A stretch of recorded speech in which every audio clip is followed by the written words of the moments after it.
முதலாவதாக இந்த புதிய வாரத்திலும் இந்த புதிய நாளிலே தேவ சமூகத்திலே வந்து தேவனை துதிக்க, தேவ வார்த்தைகளை தியானிக்க தேவன் தந்திருக்கிறதான இந்த மகத்தான கிருபைகளுக்காக ஆண்டவருக்கு நான் நன்றி செலுத்துகிறேன். இந்த நாளிலும் கூட சங்கீதங்களின் புத்தகம் 119ஆம் சங்கீதத்தினுடைய 57ஆம் வசனம் முதற்கொண்டு 64ஆம் வசனம் வரைக்கும், சங்கீதங்களின் புத்தகம் 119ஆம் சங்கீதத்தினுடைய 57ஆம் வசனம் முதற்கொண்டு 64ஆம் வசனம் வரைக்கும் ஒவ்வொருவராய் ஒவ்வொரு வசனத்தை நாம் வாசிக்கிறோம். கர்த்தாவே, நீரே என் பங்கு, நான் உமது வசனங்களை கைக்கொள்ளுவேன் என்றேன். முழு இதயத்தோடு உம்முடைய தயவுக்காக கெஞ்சுகிறேன். என் வாக்கின்படி எனக்கு இரங்கும். என் வழிகளை சிந்தித்துக் கொண்டு என் கால்களை உம்முடைய சாட்சிகளுக்கு நேராக திருப்பினேன். உமது கற்பனைகளை கைக்கொள்ளும் வழி நான் தாமதியாமல் தீர்க்கிறேன். துன்மார்க்கரின் கூட்டங்கள் என்னை கொள்ளையிட்டும் உம்முடைய வேதத்தை நான் மறக்கவில்லை. உமது நீதியான நியாய தீர்ப்புகளை நிமித்தம் உம்மை துதிக்கும்படி பாதி ராத்திரியிலே முடிப்பேன். உமக்கு பயந்து உமது கட்டளைகளை கைக்கொள்கிற அனைவருக்கும் நான் தோழன். கர்த்தாவே, பூமி உமது கிருபையினால் நிறைந்திருக்கிறது. உமது பிரமாணங்களை எனக்கு போதியும். ஆமென். இந்த சங்கீதமானது நம்ம எல்லாருக்கும் நன்கு அறிந்தபடி வேத வசனங்களினுடைய மகத்துவத்தை, வேத வசனத்தை குறித்து சொல்லுகிறதான ஒரு சங்கீதம். ஆனால் இந்த சங்கீதத்திலே இந்த பகுதியிலே ஆண்டவர் எப்படிப்பட்டவர் என்பதை குறித்து குறிப்பிடப்பட்டிருக்கிறதை நாம் பார்க்கிறோம். ஆண்டவர் எப்படிப்பட்டவர், ஆண்டவர் நமக்கு அவர் எப்படிப்பட்டவராய் இருக்கிறார். வாசிக்கலாம் 57ஆம் வசனம். கர்த்தாவே, நீரே என் பங்கு, நீரே என் பங்கு, நீரே என் பங்கு. ஆண்டவர் நமக்கு பங்காய் இருக்கிறார். முதலாவதாக ஆண்டவர் யாக்கோபை அவர் தெரிந்து கொண்டார்.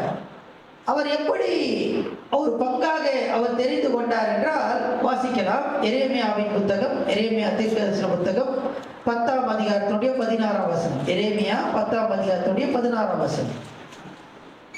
யாக்கோபின் பங்காய் இருக்கிறவர், யாக்கோபின் பங்காய் இருக்கிறவர் அவைகளைப் போல் அல்ல, அவர் சர்வத்தையும் உருவாக்கினவர்.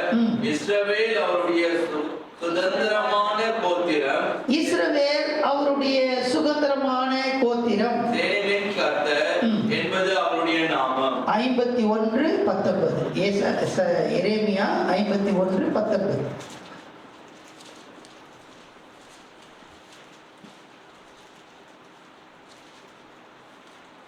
யாக்கோபின் பங்காய் இருக்கிறவர் அவைகளைப் போல அல்ல, அவர் சர்வத்தையும் உண்டாக்கினவர். இஸ்ரவேல் அவருடைய சுதந்திரம், அவர் சர்வத்தையும் உண்டாக்கினவர். அதே வசனம் தான் இங்க சொல்லப்படுகிறது. அவர் சர்வத்தையும் உண்டாக்கினவர். இஸ்ரவேல் அவருடைய சுதந்திரமான கோத்திரம், சுதந்திரமாக பங்காக அவர் தெரிந்து கொண்டார். யாரை தெரிந்து கொண்டார் என்றால் யாக்கோபு. யாக்கோபுக்கு 12 பிள்ளைகள். இது நாம் பார்க்கிறோம். அவனுடைய பெயர் மாற்றப்படுகிறது, அவன் இஸ்ரவேலாய் மாற்றப்படுகிறான். அந்த 12 கோத்திரத்தை, யாக்கோபினுடைய பிள்ளைகள் மூலமாக வந்ததான அந்த சந்ததி 12 கோத்திரத்தை ஆண்டவர் தமக்காக தெரிந்து கொண்டார். தெரிந்து கொண்டது மாத்திரமல்ல, அவர்களுக்கு ஒரு பங்கை கொடுத்தார்.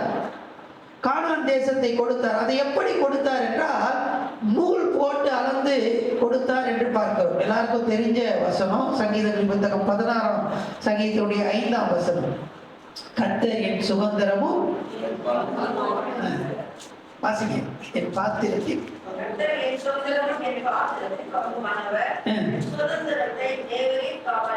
தேவரீர் என் சுதந்திரத்தை காப்பாற்றுகிறீர். அங்க நம்ம சில ஆங்கில வேதத்திலையும் மூலமொழியில நீங்க வாசித்து பார்த்தீங்க அப்படின்னு சொன்னா அதை எப்படி அவர் அளந்து கொடுத்தார் என்றால் நூல் போட்டு. ஆண்டவர் யாக்கோபை தமக்கு, இஸ்ரவேலை தமக்கு பங்காக சுதந்திரமாக அவர் தெரிந்து கொண்டார். ஒரு வசனத்தை நம்ம வாசிக்கலாம். சங்கீதங்கள் புத்தகம் 78ஆம் சங்கீதம் 55ஆம் வசனம். 78:55. அவர்கள் முகத்திற்கு முன்பாக ஜாதிகளை துரத்திவிட்டு தேசத்தை நூல் போட்டு பங்கிட்டு அவர்களுடைய கூடாரங்களில் இஸ்ரவேலின் கோத்திரங்களை குடியேற்றினார். எப்படி என்றால் அங்கே அந்த யாக்கோபின் அந்த சுதந்திரமாக தெரிந்து கொண்டவர்களை அங்கே குடியேற்றினார் என்று பார்க்கிறோம். இப்பொழுது இஸ்ரவேலரை ஆண்டவர் தமக்கு பங்காக சுதந்திரமாக தெரிந்து கொண்டார். அந்த இஸ்ரவேலிலே ஆண்டவர் ஒருவர்களை ஒரு கோத்திரத்தை அவர் தெரிந்து கொண்டார். வாசிக்கலாம். என்னாகமத்தின் புத்தகம் 18ஆம் அதிகாரத்தினுடைய 20ஆம் வசனத்திலிருந்து 24ஆம் வசனம் வரை. என்னாகமத்தின் புத்தகம் 18ஆம் அதிகாரத்தினுடைய 20ஆம் வசனத்திலிருந்து 24ஆம் வசனம் வரை.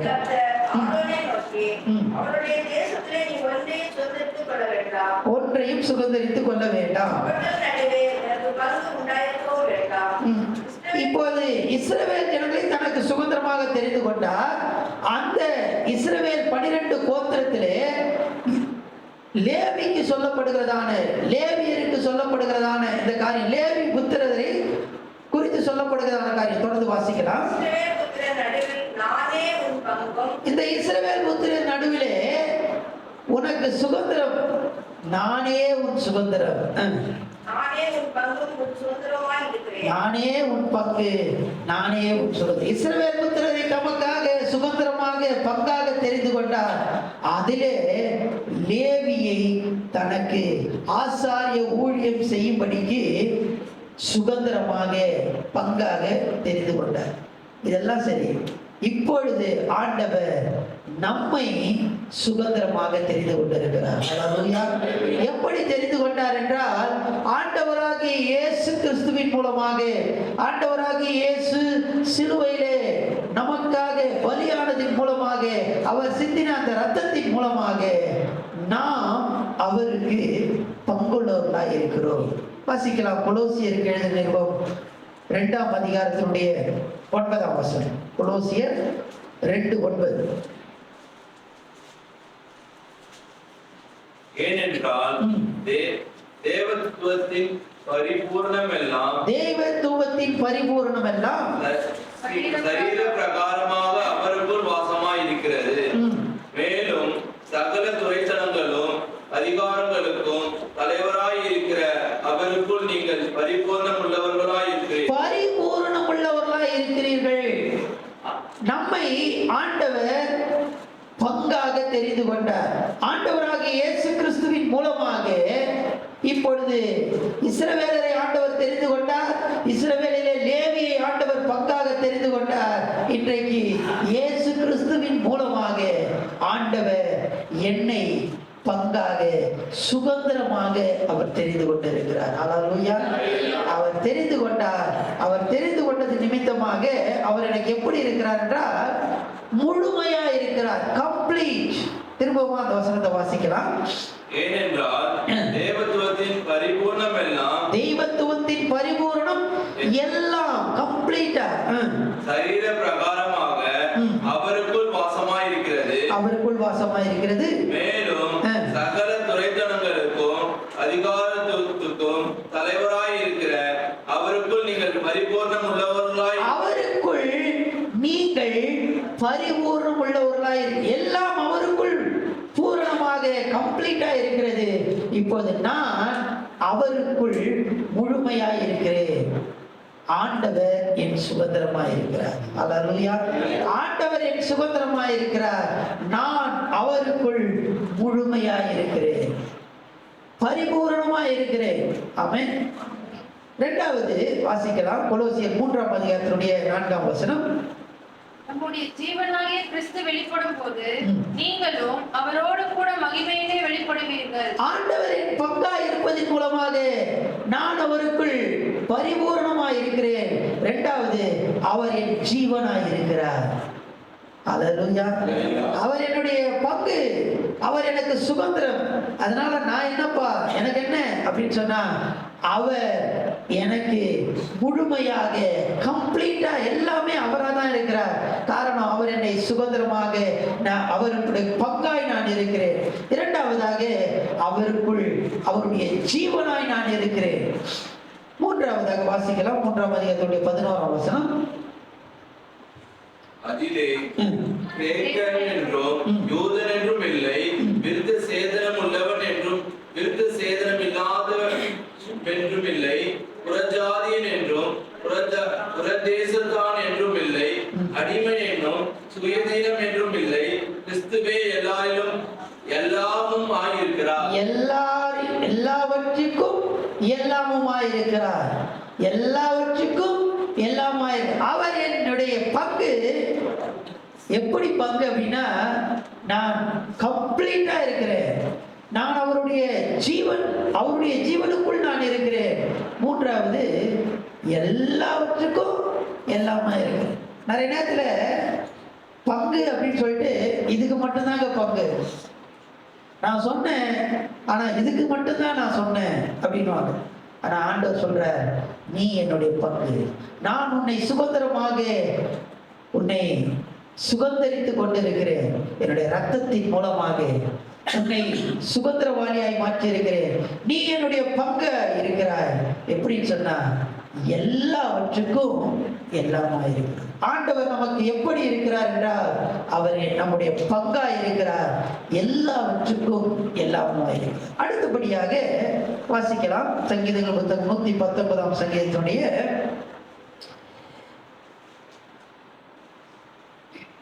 வாசிக்கலாம். 59 வாசிக்கலாம். வழிகளை சிந்தித்துக் கொண்டு என் கால்களை உம்முடைய சாட்சிகளுக்கு நேராக திருப்பினேன். உமது கற்பனைகளை கைக்கொள்ளும்படி நான் தாமதியாமல் தீவிர்த்தேன். துன்மார்க்கரின் கூட்டங்கள் என்னை கொள்ளையிட்டோம். உம்முடைய வேதத்தை நான் மறக்கவில்லை. ஓகே, இந்த பகுதியில் நாம் பார்க்கிறதான காரியம் என்னவென்றால், ஆண்டவர் என் பங்கா இருக்கிறார். அடுத்தது, ஆண்டவர் என் தலைவராய் இருக்கிறார். ஆண்டவர் என் தலைவராய் இருக்கிறார். இப்போ ஆண்டவர் சுதந்திரமாய் இருக்கிறார். ஆண்டவர் என் பங்கா இருக்கிறார். பங்கா இருக்கிறதுனால என்னென்னலாம் பார்த்தோம்? அவர் என் முழுமையா இருக்கிறார். அவருக்குள் எல்லாம் இருக்கிறது. முழுமையா இருக்கிறார், ஜீவனா இருக்கிறார், எல்லாவற்றுக்கும் எல்லாமா இருக்கிறார். இப்ப எல்லாத்துக்கும் எல்லாமா இருக்கிறதுனால நம்ம தலைவர் கிடையாது, ஆண்டவர் தான் தலைவர். வாசிக்கலாம் ஒரு வசனத்தை. லேவியராகமத்தின் புத்தகம் 25ஆம் வசனத்துடைய 23ஆம் வசனம். லேவியராகமத்தின் புத்தகம் 25ஆம் அதிகாரத்துடைய 23ஆம் வசனம். தேசம் என்னுடையதாய் இருக்கிறபடியால், தேசம் என்னுடையது. எல்லாவற்றிலும் எல்லாமாய் இருக்கிறார், சுதந்திரமாய் இருக்கிறார், பங்காய் இருக்கிறார். தேசம் யாருடையது? ஆண்டவருடையது. அவர் தான் நூல் போட்டு அளந்து சுதந்திரமாக பங்காக கொடுத்தார். ஓகே, வாசிக்க தொடர்ந்து வாசிக்க. நீங்கள் நிலங்களை அறுதியாய் விற்க வேண்டாம். இப்ப நீங்க என்ன பண்ணணும்னா, சுதந்திரமா உனக்கு கொடுத்துட்டப்பா, என்னுடையது, நூல் போட்டு அளந்து நான் உனக்கு சுதந்திரமா கொடுத்துட்டேன். ஆனா நீ ஓனர் மாதிரி என்ன பண்ண முடியாது. வாசிங்க, அந்த வசனத்தை வாசிங்க. நீங்கள் பரதேசிகளும் என்னிடத்தில் அந்நியருமாய் இருக்கிறீர்கள். இல்ல, முதல்ல அந்த வாசிங்க. தேசம் என்னுடையதா இருக்கிறபடியால், தேசம் என்னுடையதா இருக்கிறபடினால் நீங்கள் நிலங்களை அறுதியாய் விற்க வேண்டாம். விற்க வேண்டாம். நீங்க என்ன பண்ண முடியாது. ஓனர் யாரு? நான் தான். நீங்க ஓனர் மாதிரி என்ன பண்ண முடியாது, செயல்பட. ஆனா நீங்க என்னுடைய சுதந்திரம், நீங்கள் எங்கள் பங்கு. ஆனா எனக்கு தலைவர் யாரு? ஆண்டவர். அல்லேலூயா, அல்லேலூயா. இஸ்ரவேல் புத்திரருக்கு அவரே சுதந்திரம், லேவியருக்கு அவரே சுதந்திரம், அவரே பங்கு, எல்லாம் சரிதான். ஆனா எனக்கு தலைவர் யாரு? ஆண்டவர். அல்லேலூயா. ஆண்டவர் என்னுடைய எல்லாவற்றுக்கும் எல்லாமா இருக்கிறார். அதனால நான் என்ன பண்ணக்கூடாது, தலைவனா மாறிடக்கூடாது. ஆண்டவர் எனக்கு பங்கா இருக்கிறார், ஆண்டவர் எனக்கு தலைவராய். இப்படி ஆண்டவர் நமக்கு தலைவராய் இருக்கிறதுனால வாசிக்கலாம். 59ஆம் வசனம். 119, 59. என் வழிகளை சிந்தித்துக் கொண்டு என் கால்களை உம்முடைய சாட்சிகளுக்கு நேராக திருப்பினேன். இப்போ எனக்கு என்னுடைய சிந்தைக்கு தலைவர் யாரு? ஆண்டவர். என்னுடைய சிந்தை அவருடையது. ஆமென். அல்லேலூயா. நான் என் இஷ்டப்படி நான் என்ன பண்ண முடியாது, சிந்திக்க முடியாது. அவர் என்னுடைய பங்கு, அவருடைய சுதந்திரம் எல்லாம் ஓகே. ஆனா என்னுடைய சிந்தை ஆண்டவருடையது. அவர் என்னுடைய பங்கு, ஆனா என்னுடைய ஓனர். நான் எதுவுமே விற்க முடியாது, எதுவும் வாங்க முடியாது. நான் பங்கா இருக்கிறேன், ஆனா என்னுடைய எஜமான் அவராய் இருக்கிறார். என்னுடைய சிந்தை அவருடையது. இரண்டாவது வாசிக்கலாம், 59ஆம் வசனம். என் வழிகளை சிந்தித்துக் கொண்டு என் கால்களை உங்களுடைய சாட்சிகளுக்கு நேராக திருப்பி. இரண்டாவது, அவர் தான் ஓனரு, அதனால என்னுடைய நடை அவருடையது, என்னுடைய நடை சிந்தை அவருடையது. சிந்தைக்கு அவர் தான் யாரா இருக்கிறார், தலைவர் தலைவரா இருக்கிறார். என்னுடைய கால் நடைகளுக்கு யார் தலைவரா இருக்கார், ஆண்டவர் தான் தலைவரா இருக்கிறார். அதனால என்னுடைய இஷ்டம் போல நான் அங்கே அலைந்து திரிய முடியாது. சுதந்திரமாய் தானே இருக்கிறேன். ஆண்டவர் என்னை பங்கா தான் வச்சிருக்கிறாரு.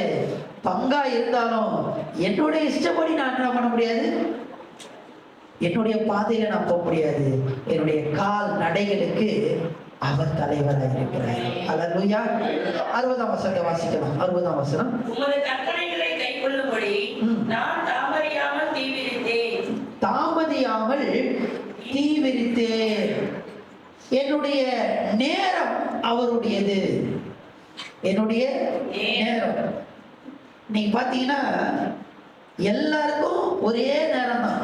குழந்தைக்கும் அதே நேரம் தான், ஸ்கூல் போறவங்களுக்கும் அதே நேரம் தான், காலேஜுக்கு போறவங்களுக்கும், அதே குடும்பத்தில் இருக்கிறவங்களுக்கும் அதே நேரம் தான், வயசானவங்களுக்கும் அதே எல்லாருக்கும் ஒரே நேரம் தான். இந்த நேரம் அவருடையது. அவருக்கு ஏற்ற வண்ணமாக எதையுமே தாமதமா நம்ம செய்ய முடியாது. ஏன் அப்படின்னா, ஏன் அவர் என் தலைவராக இருக்கிறார். அவர் சொன்ன நேரத்துல நான் செய்ய வேண்டியது அவசியமா இருக்கிறது. அவர் என் பங்கு, அவர் என் சுதந்திரம், எல்லாம் சந்தோஷம். ஆனா என் இஷ்டத்துக்கு நான் செய்ய முடியாது, என் நேரத்துக்கு நான் செய்ய முடியாது. அவர் நேரத்துக்கு, அந்தந்த நேரத்துக்கு நான் சரியாக செயல்பட வேண்டும். காரணம் அவர் தலைவராக இருக்கிறார். தாமதமா லேட்டா நம்ம எதுவுமே செய்ய முடியாது. காரணம் அவர் என் தலைவர். Is my master. அவர் என்னுடைய எஜமானனாக இருக்கிறார். அதனால நம்ம நேரத்துக்கு, என்னுடைய நேரம் அவருடையது, நான் தாமதம் செய்ய கூடாது. தாமதியாமல் தீவிரித்தேன் என்று பார்க்கிறோம். மூன்றாவதாக வாசிக்கலாம். அடுத்தபடியாக இன்னொரு 61ஆம் வசனத்தை வாசிக்கலாம். 61ஆம் வசனம். துன்மார்க்கரின் கூட்டங்கள் என்னை கொள்ளையிட்டும் உம்முடைய வேதத்தை நான் மறக்கவில்லை. வேதத்தை நான் மறக்கவில்லை. இரண்டாவது, இந்த வேத வசனத்தை என்னால் என்ன பண்ண முடியாது, மறக்க முடியாது. ஏன் அப்படின்னா, ஏன் ஆண்டவரின் தலைவராக இருக்கிறார். அவர் தலைவராக இருந்தா அவருடைய அந்த ரூல்ஸ் அண்ட் ரெகுலேஷன்ஸ் கண்டிப்பா என்ன பண்ணி ஆகணும், ஃபாலோ பண்ணி ஆகணும். ஒரு எஜமான் கிட்ட போயிட்டு நான் இதை மறந்துட்டேன், இதை நான் மிஸ் பண்ணிட்டேன் அப்படின்னு என்ன பண்ண முடியாது, சொல்ல முடியாது. என்னுடைய தலைவர் அவராக இருக்கிறார். அதனால நான் எதையும் மிஸ் பண்ணாம, எதையும் மறந்து போகாம, ஆமா ஆமா ஆமா சொன்னீங்கல்ல அதை மறந்துட்டேன் அப்படின்னு நம்ம ஆண்டவர்கிட்ட சொல்ல முடியாது. நான் பண்ணிடுறேங்க அப்படின்னு சொல்லி தாமதம் பண்ணவும் முடியாது, மறந்து போகவும் முடியாது. அடுத்தபடியாக அந்த வசனத்தை வாசிக்கலாம். 61ஆம் வசனம். துன்மார்க்கரின் கூட்டங்கள் என்னை கொள்ளையிட்டும் உம்முடைய வேதத்தை நான் மறக்கவில்லை. பாருங்க, இந்த இடத்துல பல சூழ்நிலைகள் இருந்தாலும், என்ன சூழ்நிலை இருந்தாலும் நோ சொல்ல நம்ம கற்றுக்கொள்ள வேண்டும். எஜமான் கிட்ட போயிட்டு இல்லைங்க அதனாலதான் இப்படி அங்க கொள்ளை ஆயிடுச்சு, எனக்கு இது இல்லை அப்படின்னு சொல்லி எஜமான் கிட்ட சொல்ல முடியாது. இதனால முடியாது அப்படின்னு ராஜா கிட்ட சொல்ல முடியுமா, எஜமான் கிட்ட சொல்ல முடியுமா? முடியாது. நோ சொல்ல வேண்டும். சில காரியத்துக்கு உலக காரியத்துக்கு நம்ம நோ சொல்லி எஜமான் சொல்லுகிறதுக்கு எல்லாவற்றையும் அந்த வசனத்துல சொல்லப்பட்டிருக்கு, மறக்கவில்லை. மறக்காம எல்லாத்தையும் நான் என்ன பண்ணணும், செய்ய வேண்டியது அவசியம். அவர் என் பங்காய் இருக்கிறார். அவர் பங்கின் மூலமாக நான் அவருடையவனாய், அவருக்குள் நான் இருக்கிறேன், அவருடைய ஜீவனாய் இருக்கிறேன், எல்லாவற்றுக்கும் எல்லாமாய் இருக்கிறேன். அப்படிலாம் இருந்தாலும் நான் எஜமானன் அல்ல, அவன் தான் எஜமானன்.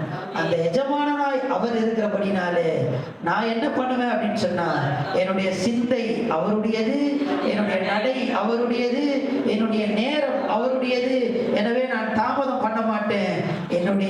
நான் எதையும் ராஜாவினுடைய காரியத்தை, எஜமானுடைய காரியத்தை மறக்காம மற்ற எல்லாத்துக்கும் நோ சொல்லிட்டு, ராஜா சொல்றது, என் எஜமான் சொல்றது நான் அப்படியே செய்வேன். ஹல்லேலூயா, ஹல்லேலூயா. மூன்றாவதாக ஆண்டவர் எனக்கு எப்படிப்பட்டவராய் இருக்கிறார் வாசிக்கலாம். 62 வாசிக்கலாம். உமது நீதியான நியாய தீர்ப்புகளை நிமித்தம் உம்மை துதிக்கும்படி பாதி ராத்திரியிலே எழுந்திருப்பேன். உமக்கு பயந்து உமது கட்டளைகளை கைக்கொள்ளுகிற அனைவருக்கும் நான் தோழன். கர்த்தாவே, பூமி உமது கிருபையினால் நிறைந்திருக்கிறது. உமது பிரமாணங்களை எனக்கு போதிக்கிறேன். இந்த மூன்றாவது இந்த பகுதியில ஆண்டவர் எப்படிப்பட்டவராய் இருக்கிறார் என்றால், நமக்கு பேரானந்தம் உடையவராய் இருக்கிறார். ஆனந்தத்தை கொடுக்கிறவர், பேரானந்தத்தை கொடுக்கிறவர். Is our great joy. ஆண்டவர் நமக்கு பேரானந்தத்தை கொடுக்கிறவராய் இருக்கிறார். அங்க சொல்லப்படுகிறதான காரியம் 62ஆம் வசனத்தை வாசிக்கலாம். உம்முடைய நீதியான நியாய தீர்ப்புகளை நிமித்தம் உம்மை துதிக்கும்படி பாதி ராத்திரியில் எழுந்திருப்பேன். துதிக்கும்படி பாதி ராத்திரியில் எழுந்திருப்பேன். இங்க பாத்தீங்க அப்படின்னு சொன்னா, ஆண்டவரை துதிக்கிறார். யார் அதிகமாக துதிப்பார் என்றால் சந்தோஷம் உள்ளவர்கள். ஆண்டவர் துதிக்கும் போது ஒரு பெருத்த சந்தோஷத்தை ஆண்டவர் நமக்கு கொடுக்கிறார். சந்தோஷம் உள்ளவர்கள் ஆண்டவரை துதிப்பாங்க. பாடுகிற நேரத்தில் நம்ம துதிக்கணும். ஆனா குறிப்பா சந்தோஷம் உள்ளவர்கள் என்ன பாடுவாங்க? சங்கீதம் பாடுவார்கள், துதிப்பார்கள். ஸோ ஆண்டவரை எப்போ நம்ம துதிக்க முடியும்னா சந்தோஷமா இருக்கும்போது. இவர் எப்படி துதிக்கிறார் அப்படின்னா, இரவு நேரத்தில் எழுந்து என்ன பண்றாரு? பாதி ராத்திரியில நல்லா தூங்கிட்டு இருக்காரு, சந்தோஷம் தாங்க முடியல, எழுந்து என்ன பண்றாரு? துதிக்க ஆரம்பிக்கிறார். வாசிக்கலாம். 55ஆம் வசனத்தை வாசிக்கலாம். உம்முடைய நாமத்தை நான் எப்ப நினைக்கிறேன்? இரவு நேரத்துல நல்லா தூங்கிட்டு இருக்கேன். ஆனா நான் தூக்க எனக்கு டக்குன்னு விழிப்பு வருது. எழுந்து நான் என்ன பண்றேன்? சந்தோஷம், சந்தோஷம். 147:48 வாசிக்கிறேன். 147:48. அதிகாலை நான் எழுந்து சத்தமிட்டேன், உம்முடைய வசனத்துக்கு காத்திருக்கிறேன். உன் வசனத்தை தியானிக்கும்படி குறித்த ஜாமங்களுக்கு முன்னே என் கண்கள் விழித்துக் கொள்ளும். பாருங்க, இந்த 4 வசனத்தை நீங்க பாத்தீங்கன்னா இரவு நேரத்தோட எல்லா பகுதியும் அங்க சொல்லப்பட்டிருக்கும். நடுஜாமம், பாதி ராத்திரி, அதுக்கப்புறமா ஜாமம். ஜாமம் என்பது அந்த கடைசி, அதை விழிக்கிறதான நேரம். எல்லா நேரத்திலையும் நான் என்ன பண்றேன்? துதிக்கிறேன், துதிக்கிறேன், துதிக்கிறேன். ஹல்லேலூயா. ஏன்பா நீ துதிக்கிற அப்படின்னா, எனக்கு என்னது? பேரானந்தமாய் இருக்கிறார் ஆண்டவர்.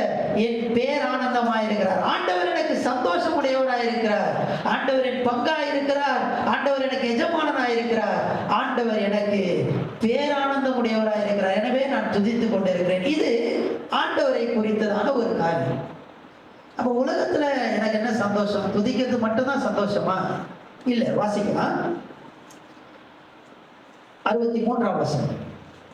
உமக்கு பயந்து உமது கட்டளைகளை கைக்கொள்ளுகிற அனைவருக்கும் நான் தோழன். நான் தோழன், நான் தோழன். இப்ப இந்த உலகத்துல எனக்கு எப்படி சந்தோஷம் இருக்குன்னா, நிறைய ஃப்ரெண்ட்ஸ் என்ன பண்றாங்க, எனக்கு பகல்லாம் என்ன பண்றேன், இரவெல்லாம் என்ன பண்றேன், நானு துதிக்கிறேன், ஆண்டவருடைய சமூகத்தை நான் வாஞ்சிக்கிறேன். அது எனக்கு மிக சந்தோஷமா இருக்கு.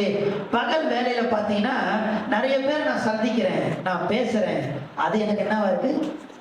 வாசிக்கலாம். நான் 74ஆம் வசனம் 74ஆம் வசனம்.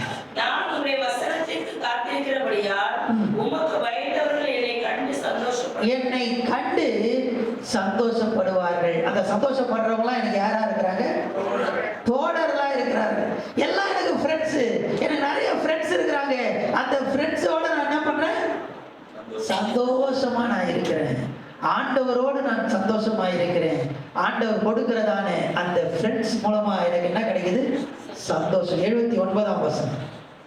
உமக்கு பயந்து உமது சாட்சிகளை அறிந்திருக்கிறவர்கள் என்னைக்கு திரும்புவார்களாக. பாருங்க, நிறைய பேர் என்ன பண்றாங்கன்னா இந்த சந்தோஷத்தை கண்டு என்ன பண்றாங்க? என்கிட்ட வராங்க. நிறைய ஃப்ரெண்ட்ஸ் எனக்கு கிடைக்கிறாங்க. நான் சந்தோஷம் உடையவனாய் இருக்கிறேன். ஆண்டவர் எனக்கு பேரானந்தம் உடையவராய் இருக்கிறார். அல்லேலூயா, அல்லேலூயா. ஆண்டவரின் பங்காய் இருக்கிறார். ஆண்டவரின் நிஜமானதாய் இருக்கிறார். ஆண்டவர் எனக்கு பேரானந்தம் உடையவராய் இருக்கிறார். இப்படிப்பட்டதான அனுபவத்தை ஆண்டவர் நமக்கு கட்டளையிடுவாராக. கண்ணில் மூடி கத்தரை நோக்கி பார்க்கலாம்.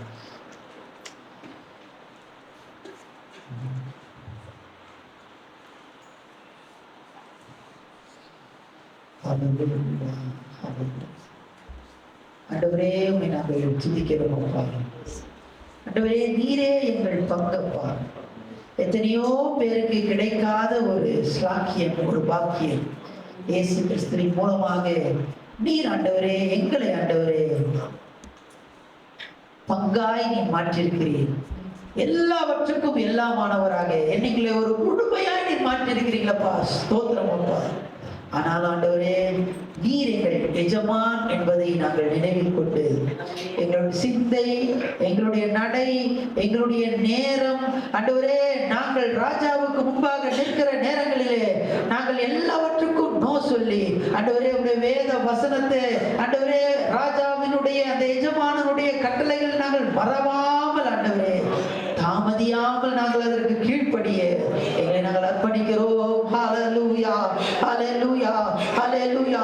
நீர் எங்கள் பேரானந்தமாய் இருக்கிறபடினாலே ஸ்தோத்திரம் அப்பா, ஸ்தோத்திரம் அப்பா, ஸ்தோத்திரம் ஆண்டவரே. ஹல்லேலூயா, ஹல்லேலூயா. எங்களுக்கு ஆண்டவரே நீர் ஆண்டவரே பேரானந்தத்தை கொடுக்கிறவர். ஹல்லேலூயா.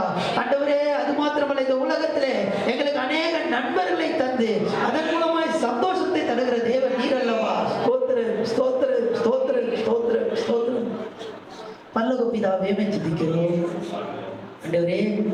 இந்த வாரத்தினுடைய முதல் நாளிலே சமூகத்திலே வந்திருக்கிறோம் ஆண்டவரே. நீர் எங்கள் பங்காயிருக்கிறீர். நீர் எங்கள் தலைவராயிருக்கிறீர். நீரே எங்கள் பேரானந்தமாய் இருக்கிறீர். இதை இந்த வாரம் முழுவதும் நாங்கள் அனுபவிக்க விசேஷமாய் இந்த நாளுக்காக நாங்கள் ஜெபிக்கிறோம். இந்த நாளிலே தேவ ஜனங்கள் எதெல்லாம் செய்ய வேண்டும் என்று திட்டமிட்டிருக்கிறார்களோ அது எல்லாவற்றையும் கர்த்தர் நீர் உறுதி பண்ணி தரும்படியாக கேட்கிறோம்ப்பா. ஸ்தோத்திரம்ப்பா. தேவையில்லாத இடங்களிலே போய் ஆண்டவரே எங்கேயும் சிக்கிக் கொள்ளாதபடிக்கு ஆண்டவரே தேவ ஆவியானவர் நீர் உம்முடைய பாதுகாப்பை கர்த்தர் நீ கட்டளையிடும்படியாக கேட்கிறோம்ப்பா. ஸ்தோத்திரம், ஸ்தோத்திரம், ஸ்தோத்திரம், ஸ்தோத்திரம்ப்பா. துதிக்கிறோம்ப்பா. தேவ ஜனத்தை ஆசீர்வதி. இந்த நாள் ஒரு ஆசீர்வாதத்தின் நாளாய் கர்த்தர் நீ மாற்றியது கேட்கிறோம்ப்பா. ஆண்டவரே, நீர் எங்களுக்கு பேரானந்தமாய் இருக்கிறீர். அந்த பேரானந்தத்தை அனுபவிக்கிற